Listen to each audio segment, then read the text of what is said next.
টানা বর্ষণ ও বন্যায় ক্ষতিগ্রস্ত চট্টগ্রামের বাঁশখালী উপজেলার দুর্গত মানুষের পাশে দাঁড়িয়েছে বাংলাদেশ জাতীয়তাবাদী যুবদল। বন্যা কবলিত এলাকায় গিয়ে ক্ষতিগ্রস্ত পরিবারের মাঝে ত্রাণ সামগ্রী বিতরণ করেছেন সংগঠনটির কেন্দ্রীয় নির্বাহী কমিটির সভাপতি আব্দুল মোনায়েম মুন্না। ত্রাণ কার্যক্রমের অংশ হিসাবে তিনি বন্যায় ক্ষতিগ্রস্ত বিভিন্ন এলাকা ঘুরে দেখেন এবং দুর্গত মানুষের খোঁজ খবর নেন। এ সময় খাদ্য সামগ্রী সহ প্রয়োজনীয় ত্রাণ সামগ্রী ক্ষতিগ্রস্ত পরিবারগুলোর হাতে তুলে দেন। বন্যার কারণে যারা ঘরবাড়ি, জীবিকা ও নিত্য প্রয়োজনীয় সামগ্রীর সংকটে পড়েছেন তাদের সঙ্গে কথা বলে সার্বিক পরিস্থিতির খোঁজ নেন তিনি। এদিকে আব্দুল মোনায়েম মুন্না বলেন, দুর্যোগের এই সময়ে ক্ষতিগ্রস্ত মানুষের পাশে দাঁড়ানো সবার নৈতিক দায়িত্ব। বন্যায় ক্ষতিগ্রস্ত পরিবারগুলোর দুর্ভোগ লাঘবে বাংলাদেশ জাতীয়তাবাদী যুবদল মানবিক কার্যক্রম অব্যাহত রাখবে বলেও জানান তিনি। অন্যদিকে ত্রাণ বিতরণকালে যুবদলের কেন্দ্রীয় ও স্থানীয় নেতাকর্মীরাও উপস্থিত ছিলেন। তারা দুর্গত মানুষের মাঝে ত্রাণ বিতরণে অংশ নেন এবং ক্ষতিগ্রস্ত এলাকায় প্রয়োজনীয় সহায়তা পৌঁছে দিতে সমন্বিতভাবে কাজ করেন।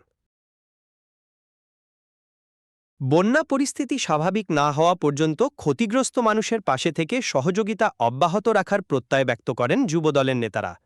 পাশাপাশি সমাজের বিত্তবান ব্যক্তি ও বিভিন্ন সামাজিক সংগঠনকে দুর্গত মানুষের সহায়তায় এগিয়ে আসার আহ্বান জানান তারা।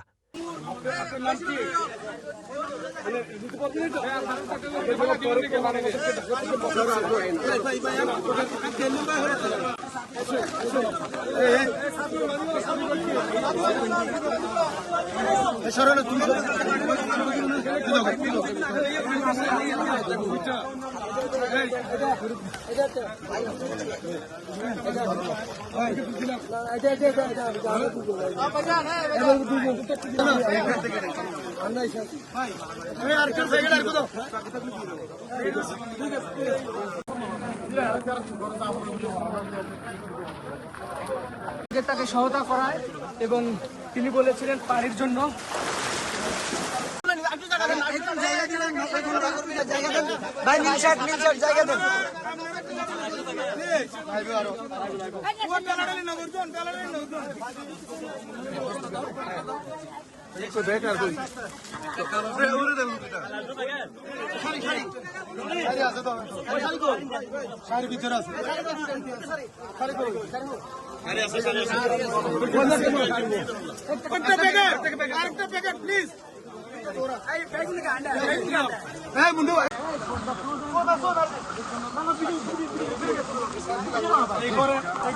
একটা 6 মাসের বাচ্চা দিয়ে